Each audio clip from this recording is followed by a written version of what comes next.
Here's what's coming up on the world today.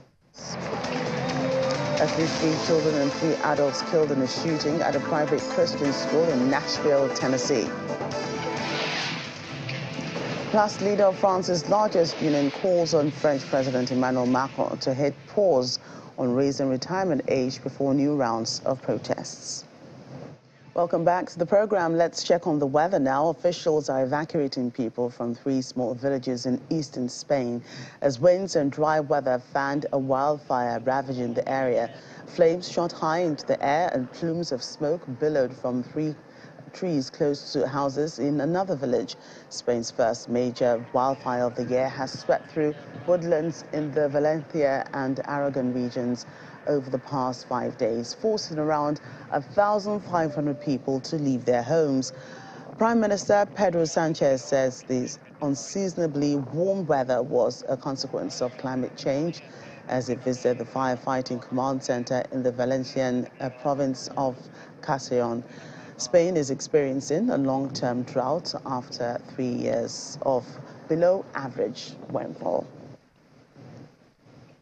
Officials in Rolling Fork have mobilized volunteers, organized logistics, and opened a mobile hospital in the small town in western Mississippi, clobbered by a ferocious tornado.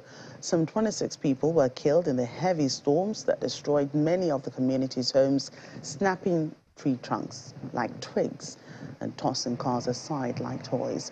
Officials are also organizing volunteer cleanup crews and also setting up a mobile hospital after the Sharkey community hospital was damaged. Meanwhile, residents have been recounting their experiences following the tornado. Armand Andrew wasn't home when the tornado that killed 26 people in Rolling Fork, Mississippi, turned his family home to rubble. But other members of his family were there, and as he sorted through scattered debris of his childhood home with the help of a few of his friends, he says he's just grateful they all survived.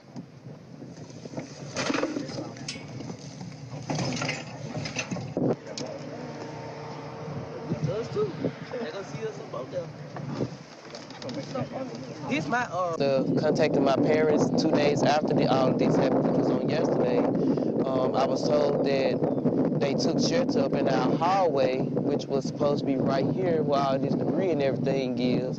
And they was able to go into 2 other rooms and get 2 mattresses out to actually cover their heads and things of that nature to keep them safe. My mom was holding on to my nephew, who's about 5, 6 years old. At the time, his name is Keelan Andrews. She said she was holding on to him, but as the tornado came, the wind took them up and spent them around. So my nephew came out of her arms at the time, but the wind threw him back into my stepfather's arms, where he was able to catch him by his leg. And although he was able to catch him by his leg, pipes and everything else was able to drop down up on him briefly after that. They say the only thing they can hear my nephew saying was, "Mama, help me, Papa, help me," this, that, or that nature. And you had my sister who was screaming, "Get this up off me, get off me," because my nephew, my stepfather, he was actually laying on top of my sister at the time. And when they did get everything up off of them and everything, I can say that they was able to get up out of all this mess and able to walk back that way to get back to safety from up under everything. Still in the United States, a gunwoman opened fire at a Christian school in Nashville, Tennessee, killing 3 children and 3 adults. The 3 children who died were all aged 9. Police have identified the suspect as 28-year-old Audrey Hall, who was a former student of the school. The suspect gained entry by shooting through a door at the school.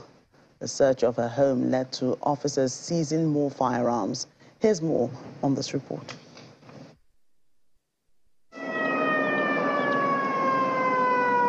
At least 3 children and 3 adults have been killed in a shooting at a private Christian school in Nashville, Tennessee, before police shot dead the shooter, who appeared to be a teenage girl. This is the moment a row of children held hands while fleeing the scene of the mass shooting. Police began receiving calls of a shooter at the Covenant School at 10:13 a.m. CCTV footage released by Nashville police captures the assailants at the scene of the attack. Metropolitan Nashville Police Department spokesperson Don Aaron said the shooter had at least 2 semi-automatic rifles and a handgun. Aaron said 2 officers from a 5-member team shot at her and she died at 10:27 a.m. At 10:13 this morning, the police department received a call of an active shooter inside Covenant School, the Covenant Presbyterian Church. The police department response was swift. Officers entered the first story of the school, began clearing it. They heard shots coming from the second level. They immediately went to the gunfire. When the officers got to the second level, they saw a shooter, a female, who was firing. The officers engaged her. She was fatally shot by responding police officers. We know at this point that this shooter is a female. She appears to be in her teens, although her identification has not been confirmed at this juncture. We know that she was armed with at least 2 assault-type rifles and a handgun. Nashville Police Chief John Drake said the shooter had drawn detailed maps of the school, including entry points for the building, and left behind a manifesto that investigators were examining.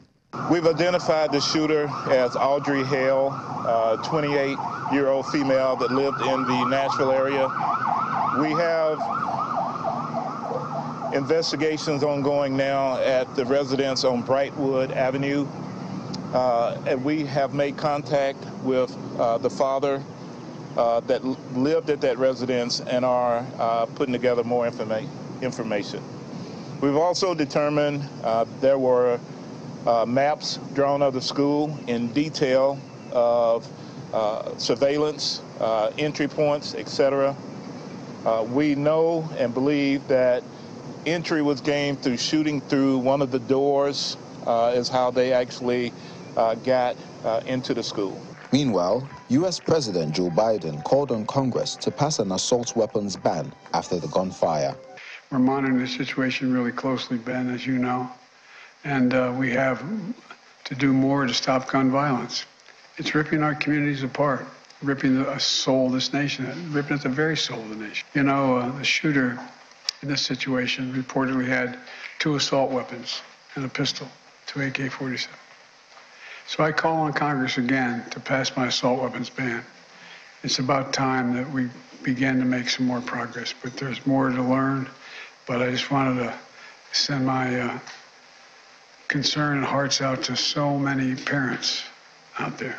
While U.S. First Lady Jill Biden said that America's children deserve better. While you've been in this room, I don't know whether you've been on your phones, but we just learned about another shooting in Tennessee, a school shooting. And I am truly without words. And our children deserve better.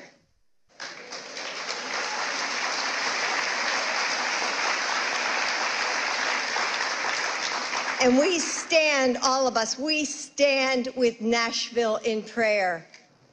Nashville residents held a vigil at United Methodist Church to mourn the victims of the mass shooting.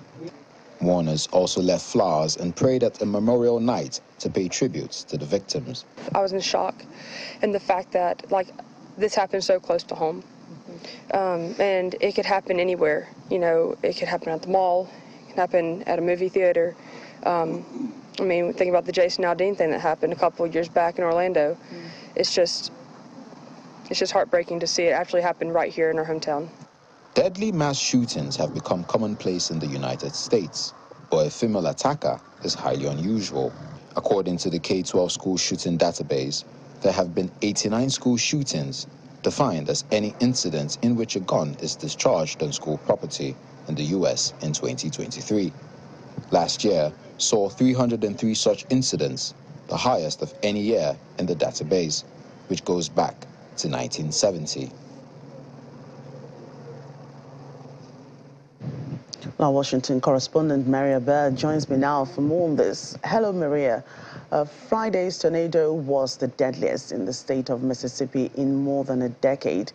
Speak to us more about this before we go to the gun incident that happened also in the U.S.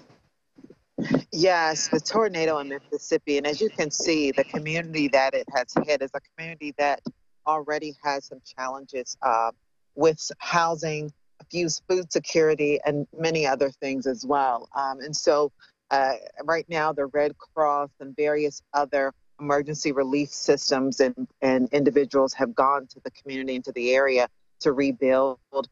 They're hoping that it will only take a couple years, but the reality is if you look at the devastation that's occurred, there might not be some communities that once were there. They might not ever come back. And so you're really talking about the people at this point, trying to identify ways to support the people of Mississippi.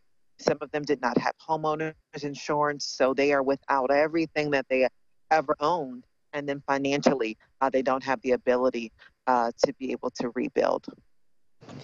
So was there a forecast or warning by the National Weather Service to alert people to evacuate before the storm hit? Yes, there was some. I mean, unfortunately, tornadoes come so quickly that you can't necessarily always identify exactly where it will hit, nor you might not have the type of early alert like you would for a hurricane. But they did identify that they were expecting to have strong winds, tornado-like conditions, but to know that it would have been to this level, I think, was unprecedented. And areas like Mississippi are used to at oftentimes having tornadoes, but to think that it would have done that type of damage, I think, was definitely without the realm of what anyone would have ever imagined. We just heard a survivor, telling the story and being grateful that he's alive and that members of his family are alive. He painted a picture of, what they had to go through, the storm throwing them around, even, little children were involved. What are the authorities doing to respond to the damages in this tornado and, of course, the casualties that occurred as a result of it? Well, the American Red Cross is there. The president has provided emergency relief for the state, a state of emergency for Mississippi. So there will be additional funding from FEMA that will go to that area, and specifically the communities that have had major devastation. Likely they'll be able to provide some relief packages for families. But unfortunately, even if you're talking about a $1,000 relief package, they have not announced yet how much families could potentially receive. You're talking about your whole life, oftentimes, of these individuals that has been devastated. So that's going to be, I think, a long process to help individuals rebuild and probably relocate to other states across the country. Let's switch quickly, Maria, from the weather to another day, another tragedy, this time shooting and in a school. Give us an update on the gunfire that happened at the Christian school in Nashville, Tennessee. It is absolutely, I think, unconscionable. I think many Americans are, again, sickened by what they're seeing with gun violence, especially in the schools with children. This was a Christian school, so I think many people would have never even expected something like this to happen at a Christian school. As you reported earlier, the individual did have blueprints of the school. They knew kind of the plans of the school and how the school was situated. You're talking about more children that are not in school today because they've experienced something that is, you would never even imagine a child having to experience, watching individuals being gunned down by a shooter. And as you've heard time and time again, 20 years ago, children had fire drills at school. Now today they have active shooter drills. So they know how to get under a desk, hide in a closet, evacuate the building in case of an active shooter. As you also reported, the president and the first lady have asked that Congress provide an update or at least pass the assault rifles bill, which is something as a beginning step toward this. But we know, too, that we are in unprecedented times, the highest rate of gun violence across the U.S. in many years. And that we are in potentially a mental health crisis as well, because many of the individuals that we find that have had these type of heinous crimes are individuals that have had other issues prior to this, and that many times these are premeditated events. Maria, we do know that the assailant is a woman, an unusual situation even in the United States. Most of the shooters, are known to be men, and she's a former member of the school. What do you think is the motive here, or what, as investigations revealed, could be the motive? Something tied to her past, perhaps? Well, yes, and I think that one of the things that they are looking into is whether or not it was retaliation. If there was something that happened to her while being employed by the school that she could be retaliating against, and that might have fueled the attack on the school. And so that is one of the, sense of resentment, might have played into this deadly attack. The shooter, she was a resident of Nashville. We know that, no previous criminal record before opening fire. So that's what, leads them to thinking it was something else that dealt with her employment. And as we said earlier, is that mental health is a huge issue, and many people are also financially suffering post-COVID. President Biden has once again, spoken out against, gun ownership that's not well monitored. I know the Biden administration has been pushing Congress on gun control as well as reforms. So how is that panning out? Well, I think that, this is another opportunity for him to push with Congress to ask for reform. And so the question now is about whether or not Congress is going to respond.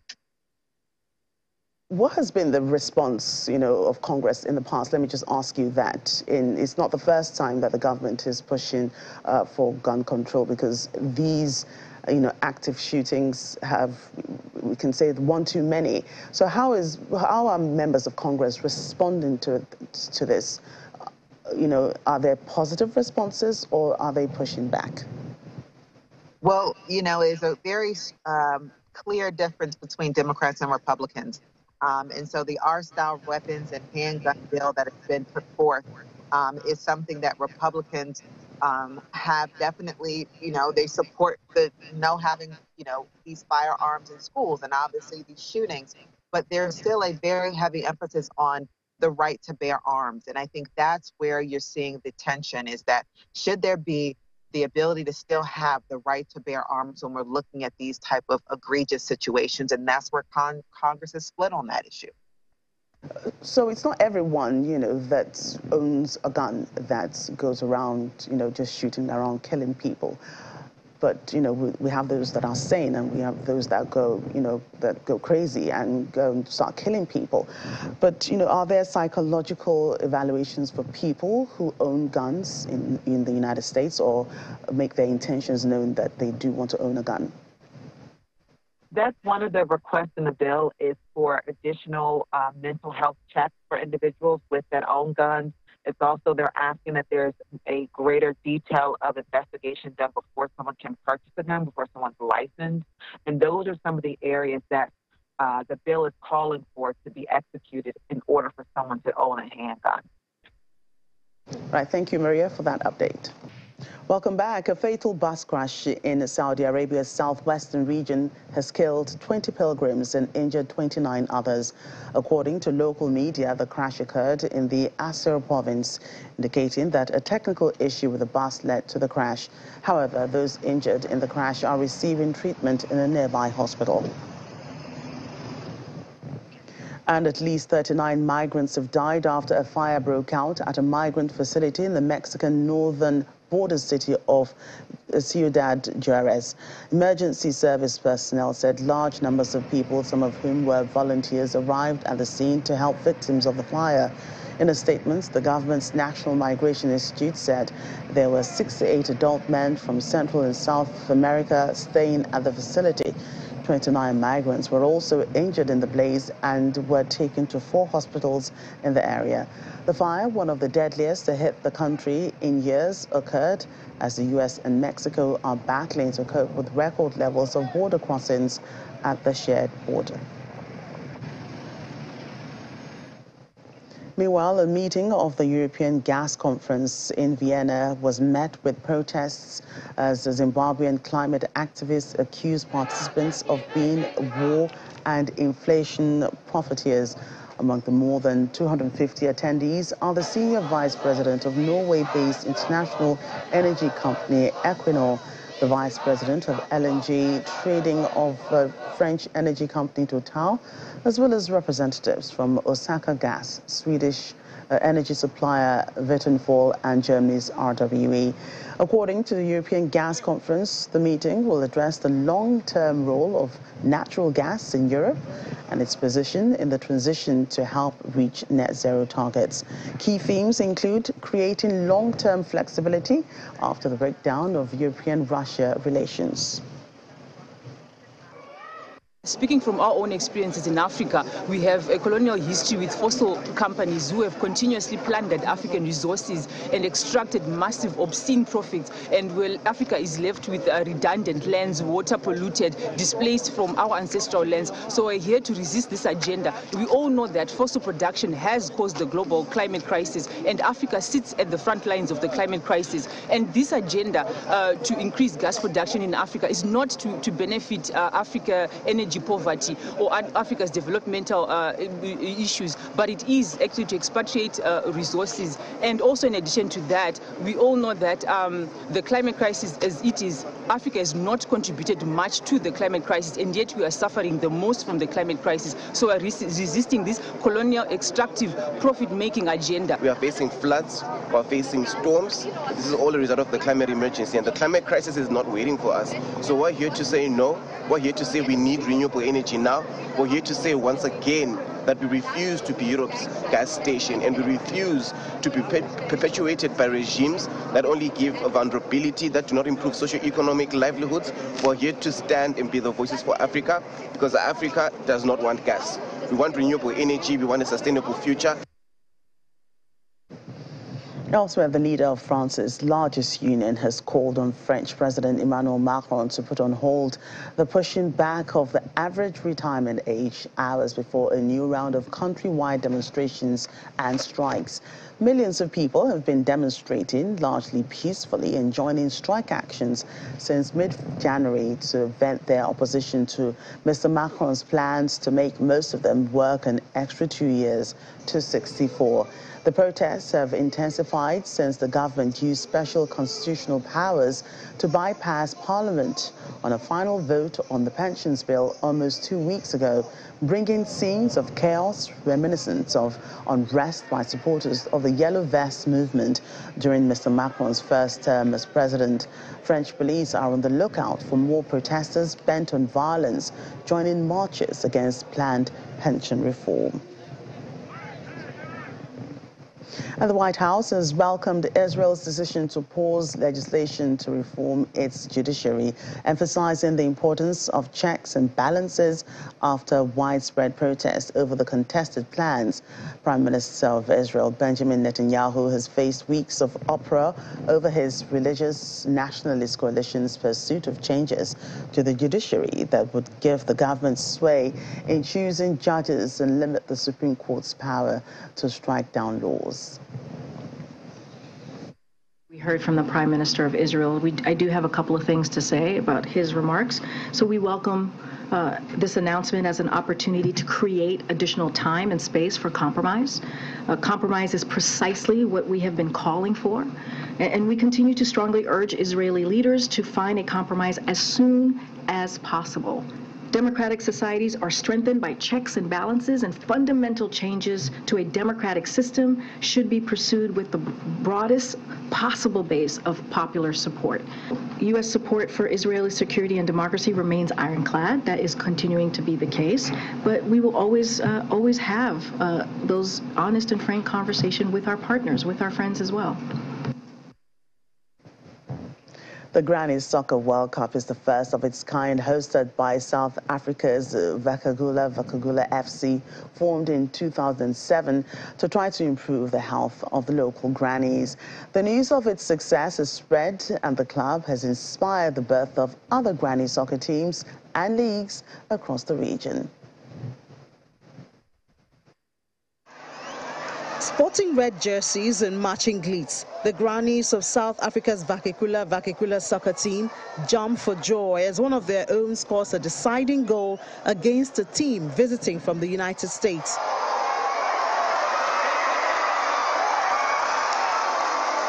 An adoring crowd of hundreds erupts with applause. It's the first day of the Grannies International Football Tournament in Limpopo Province. And this team, like the others, is made up of women aged 55 and above. Vakekula means grandmother in the Songa language spoken in South Africa. Flora Baloy, 66, started playing in 2017 after suffering from severe arthritis. At this age, at my age, I think if I was not in this sport, I should have been confined in a wheelchair. I strike physical and inside me, so a lot of toxins come out of me when I am striking. Now she says she no longer needs medication as the exercise keeps her physically and mentally fit. When not practicing with the team, she watches soccer on television with her husband and spends time with her 5 grandsons. Lord Jesus, hello. The 4-day tournament is seeing 32 teams compete, including 9 from South Africa and 23 from abroad. We love it. It means so much to us. It's a community, makes us healthy, and we know that they want that same thing. So we are so excited to be here to meet all the people in Africa. Wearing blue track suits and waving their national flag, the ladies of Vakekula jog into the stadium to cheers ahead of their match against Team USA. Teams from other countries carrying flags of their own aren't far behind. Those who travel the farthest, however, are the teams from France and the United States. A rediscovered painting of Flemish 17th century painter Pieter Bruegel the Younger, for years regarded as a fake and hidden in a family house, is set to be sold at an auction in France for about 800,000 euros. The painting, L'Avocat du Village, which means village lawyer, is one of Bruegel's largest known works, measuring 112 centimeters high and 184 centimeters wide, and was unknown in the art world, having been kept in the same family since the 1900s, with its most recent generation thinking the artwork was fake.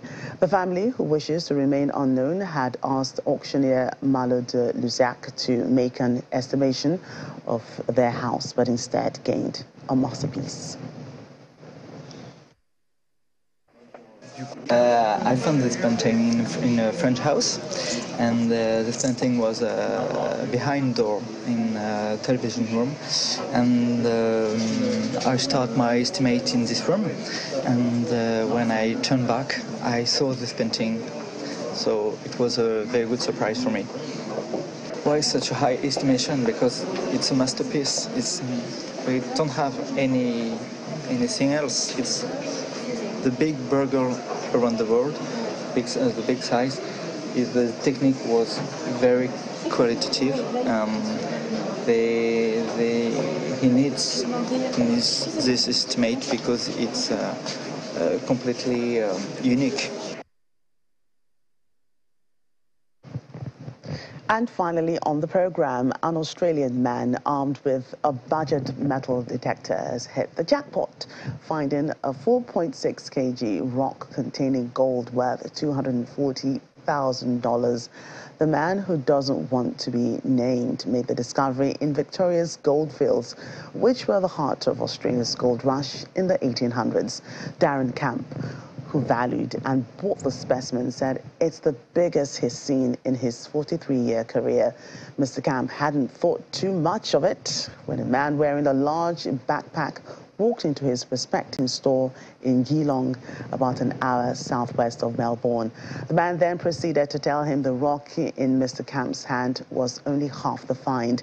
All up, the 4.6 kg rock contained 83 ounces, or about 2.6 kilograms of gold. talk about striking gold. That's it on the program today. Thank you for watching. I'm Joker Rogers.